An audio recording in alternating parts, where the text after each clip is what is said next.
Il y a des souvenirs qui collent à la peau, comme une cicatrice invisible. Des impressions qui, malgré les années, refusent de s'effacer. Pour moi, c'est ce goût étrange et familier des histoires d'horreur d'Internet. Pas les grands classiques de la littérature, non, mais ces récits bruts, tordus, rédigés à la va-vite par des anonymes derrière leurs écrans, postés sur des forums poussiéreux ou des blogs oubliés. Dans mon adolescence, j'étais obsédé par ces histoires. Je me souviens des soirées passées, lumières éteintes, oreillettes vissées dans les oreilles, à laisser défiler ces récits qui ressemblaient plus à des confessions qu'à de la fiction. Il n'y avait pas de style léché, pas de tournure travaillée, juste une voix, directe, urgente, humaine. Comme un ami qui vous raconte une nuit étrange, le souffle court, incapable de garder ça pour lui. Jamais ça. Pas parce que ça me terrifiait, mais parce que ça me troublait. Cette sensation d'inconfort, de malaise, était devenue une sorte de rituel avant le sommeil. Comme si, pour sombrer dans les rêves, j'avais besoin d'un peu de poison dans mes veines. Les années ont passé. J'ai rangé cette habitude au fond d'un tiroir mental, comme on referme un vieux carnet qu'on ne veut plus lire. Mais il y a quelques semaines, une étrange nostalgie m'a pris. Une nuit, seul devant l'écran, je me suis surpris à vouloir retrouver ce frisson. Alors, presque machinalement, j'ai rouvert ces vieilles pages, je suis allé chercher ces histoires. Au début, ce fut réconfortant. Relire Ben Drowned, le fameux Russian Sleep Experiment ou encore Pen Pal, c'était comme retrouver de vieux amis. Les mots n'avaient pas changé, mais moi oui. Pourtant, l'écho était toujours là. Je dévorais tout ce que je pouvais trouver, jusqu'aux captures d'écran jaunies par le temps, exhumées de forums disparus et réhébergées par des passionnés. À l'époque, beaucoup postaient sans signature, sans pseudo, juste pour l'authenticité. Mais ce confort n'a pas duré. Une fois tous les classiques engloutis, j'ai voulu voir ce que les gens écrivaient aujourd'hui. Je me suis reconnecté à r/nosleep. Et là, la déception fut immédiate. Les récits avaient perdu leur âme. Trop propres, trop polis, calibrés pour plaire, pour buzzer. Certains lisaient comme des résumés de films d'horreur, d'autres comme des exercices scolaires. Des mots bien alignés, mais sans chair, sans voix. Je me suis surpris à murmurer des histoires écrites par des IA. Le ton était mécanique, les dialogues froids. J'ai cherché les vieux auteurs, les piliers de l'époque, mais leurs contes étaient vides, effacés, ou leurs textes supprimés pour des règles absurdes. Même les commentaires avaient changé. Plus personne ne débattait de la véracité des récits, plus personne ne racontait ce qu'il avait ressenti. Les lecteurs se contentaient de lâcher des « super histoires, OP » ou « tu devras en faire une série ». Tout avait été aseptisé. Alors, j'ai commencé à chercher ailleurs. Pas sur les grandes plateformes, non, mais dans les marges, dans les forums abandonnés, les blogs poussiéreux, les espaces laissés sans surveillance. La majorité de ce que j'ai trouvé était médiocre, poupées hantées, miroirs fissurés, disparitions en forêt, des récits trop semblables, trop paresseux. Et puis, parfois, un texte différent surgissait. Pas parce qu'il était bien écrit, mais parce qu'il sonnait vrai. Comme si quelqu'un, quelque part, avait voulu se débarrasser d'un fardeau en le déposant là. C'est ça qui m'a retenu. C'est ça qui m'a poussé à continuer. Jusqu'à tomber sur ce fil de discussion. Le titre était simple, presque risible. Ne lis pas ceci si tu tiens à ton sommeil. Il se cachait entre deux histoires sans intérêt, une parlant d'une télévision hantée, l'autre d'un zoo abandonné. Pas de pseudo, juste la mention « deleted ». Le message datait d'une année. Aucune réponse, pas de vote, rien. Comme un cadavre numérique. J'ai hésité. C'était sûrement un banal texte jeté là sans conviction, mais une part de moi voulait y croire. Voulait qu'il s'agisse de quelque chose de réel, même juste l'espace d'un instant. Alors j'ai cliqué. Le texte s'afficha sans mise en page, sans image. Un bloc froid, nu. Le ton n'avait rien de théâtral. C'était un simple rapport. Ça racontait l'histoire d'une légende urbaine, une fille en ciré jaune. Elle apparaissait après qu'on ait lu son histoire. Toujours d'abord dans un coin de la pièce, immobile, son visage enfoui dans l'ombre de sa capuche.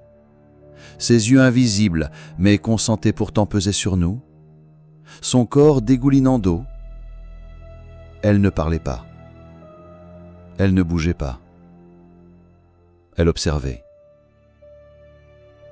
Chaque nuit, elle se rapprochait.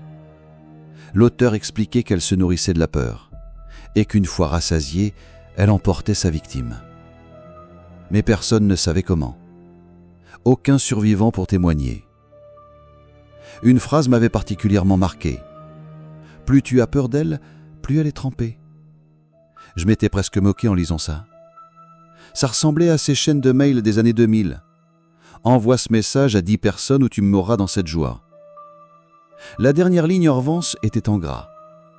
Si tu atteins 3h41 et qu'elle est au pied de ton lit, il est déjà trop tard.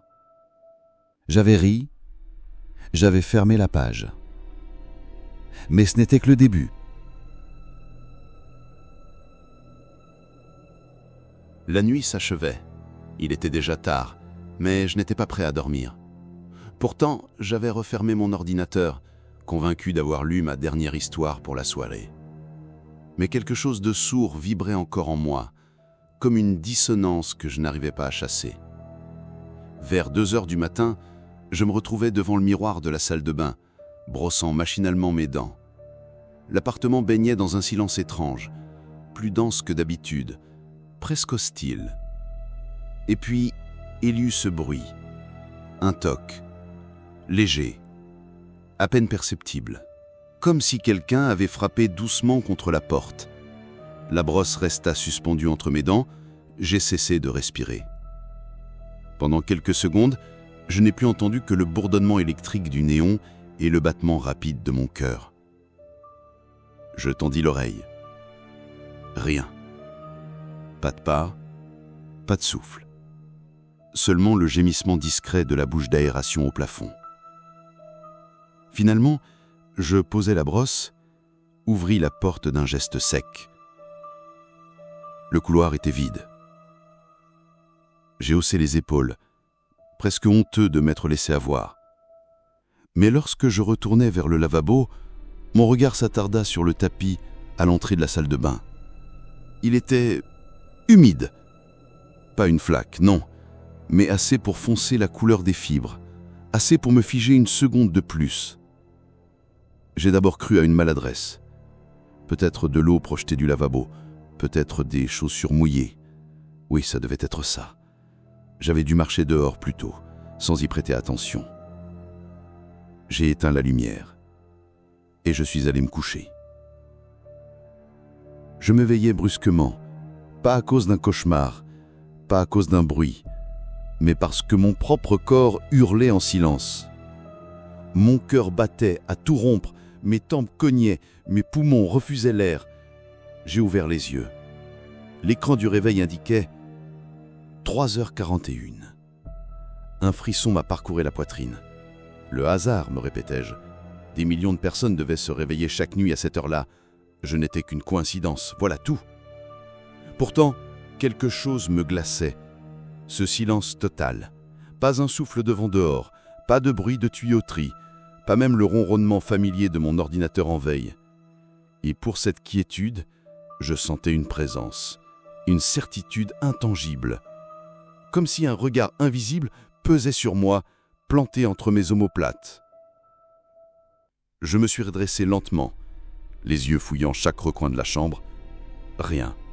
Les volets tirés, la porte entr'ouverte, pas d'ombre suspecte, pas de silhouette. J'étais seul, mais le tapis, près de la porte, était à nouveau humide.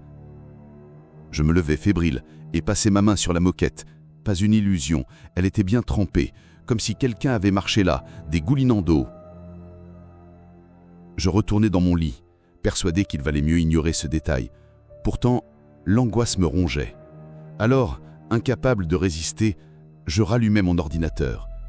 J'ouvris à nouveau ce forum désert, espérant retrouver une logique, une explication. Le fil de discussion était toujours là, intact, Ne lis pas ceci si tu tiens à ton sommeil. Pas un commentaire de plus depuis ma lecture. Pas une réponse. Rien. Pris d'un élan absurde, j'ai créé un compte. J'ai tapé un message sous le post. Est-ce une blague? Est-ce que quelqu'un d'autre a lu ça? Puis j'ai attendu. Un rafraîchissement. 2. 3. Rien. Le site était aussi mort que d'habitude. Finalement, je me suis assoupi devant l'écran. Je ne sais pas combien de temps j'ai dormi, mais quand mes paupières se sont rouvertes, ce fut comme si une alarme invisible avait hurlé dans mon cerveau. Mes yeux, sans réfléchir, se sont tournés vers le coin de la chambre. Et je l'ai vue. Elle était là. Petite. Immobile. Sa silhouette moulée par un ciré joint dégoulinant, comme si elle venait juste de sortir d'un orage. La capuche recouvrait entièrement son visage, une ombre si épaisse qu'aucun trait n'était discernable. Pourtant, je savais qu'elle me fixait. Je le sentais. Sa tête était légèrement penchée, dans un angle trop raide pour être naturel. Je n'ai pas bougé. J'étais paralysé. Puis un cri m'est échappé, instinctif, animal. J'ai jailli vers l'interrupteur. Quand la lumière s'est allumée, le coin était vide. Mais sur la moquette, une large auréole d'ombre dessinait exactement la forme où elle se tenait quelques secondes plus tôt.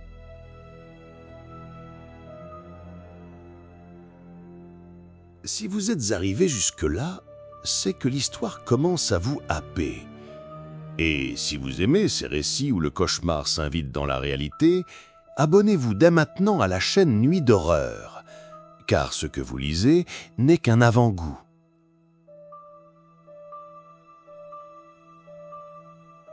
Après cette première apparition, mes nuits cessèrent d'être des refuges. Elles devinrent des champs de bataille. Je ne pouvais plus fermer les yeux sans craindre de les rouvrir face à elle. La nuit suivante, elle revint, d'abord près de la porte, figée. Sa silhouette dégoulinant silencieusement sur le parquet. Le ciré jaune collait à sa peau comme une seconde chair, et sous le halo des lampes de chevet, je distinguais les plis du plastique gondolé, abîmé, comme brûlé par le temps. Elle ne bougeait pas un souffle, pas un clignement. Juste cette posture rigide, ses bras pendants et ce silence si pesant qu'il semblait aspirer l'air de ma chambre. La troisième nuit, elle s'avança davantage. Je la retrouvai postée près de mon armoire, le menton toujours dissimulé sous l'ombre humide de sa capuche. Cette fois, ses pieds nus reposaient directement sur le sol, et l'eau s'étendait en une large auréole autour d'elle. Le bois gonfrait sous l'humidité, comme si la maison elle-même refusait sa présence. Chaque nuit, la distance rétrécissait, et à chaque réveil, mon cœur battait si fort qu'il me semblait vouloir briser ma cage thoracique. J'essayais de lutter par tous les moyens. J'allumais toutes les lumières, en permanence. Je dormais par tranches de 30 minutes, parfois le jour, parfois au crépuscule, croyant la piéger dans mes horaires désordonnés. Mais peu importe. Chaque fois que je roulais sur le flanc, chaque fois que mes paupières s'alourdissaient, je finissais par la voir, immuable. J'ai voulu la filmer. Portable, webcam, vieille caméra de poche, rien n'y fit. Les images restaient désespérément vides, comme si elles refusaient d'être capturées. Et puis un soir, je compris. Car si elle échappait à l'objectif, elle ne m'échappait pas dans le reflet. La première fois, ce fut dans la salle de bain. Je levai les yeux vers le miroir, et là, derrière mon épaule, elle se tenait. Dans le couloir, immobile. Ses contours brouillés par l'ombre, mais indéniables. Je fis volte-face. Le couloir était vide, mais mon sang s'était glacé.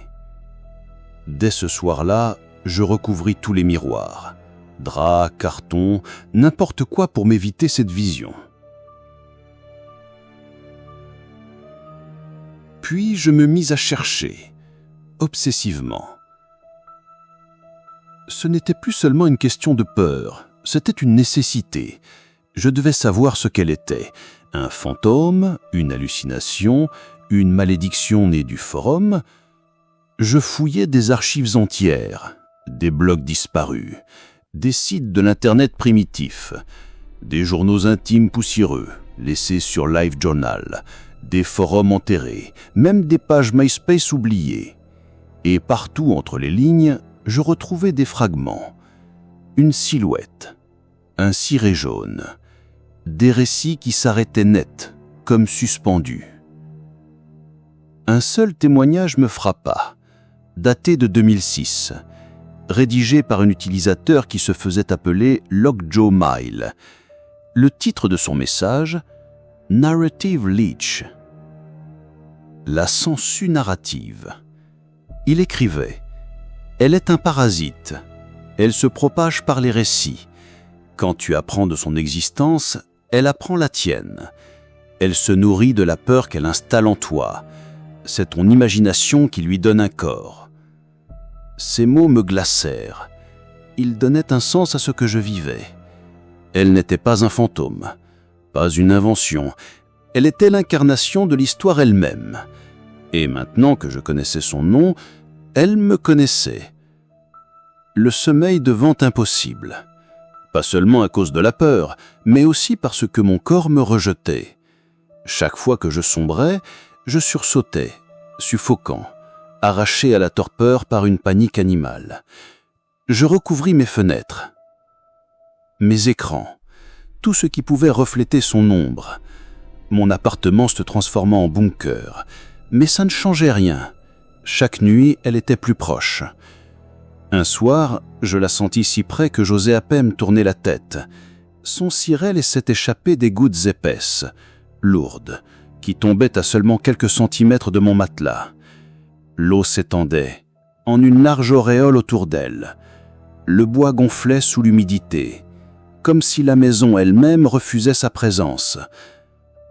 Mes amis remarquèrent mon absence.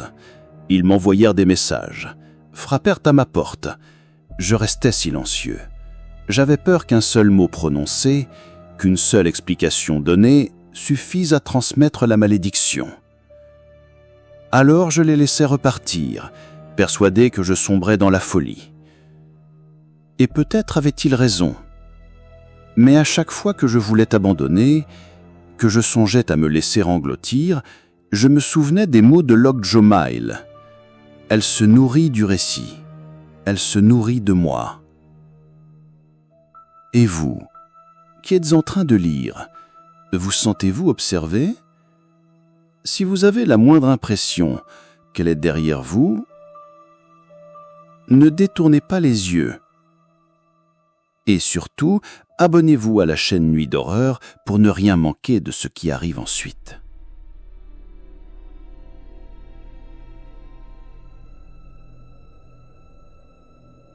Je pensais être condamné.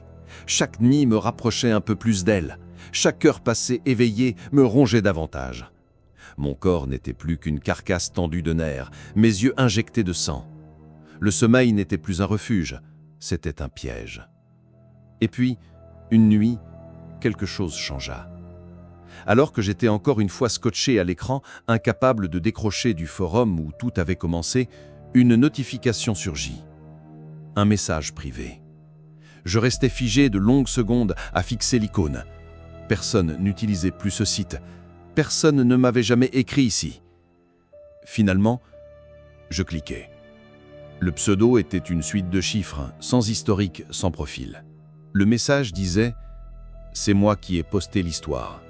Elle est venue à moi aussi, après que j'ai lu à son sujet. Mais j'ai survécu. Mon cœur bondit. Une vague d'espoir, brutale, douloureuse. Je lus la suite avec une avidité fébrile. Quand j'ai écrit ce texte, le modérateur du forum a cru que j'étais la menace. Il a supprimé mon compte pensant m'arrêter, mais il n'avait rien compris. Ce n'était pas moi, c'était elle. Elle est la fiction incarnée, un parasite narratif.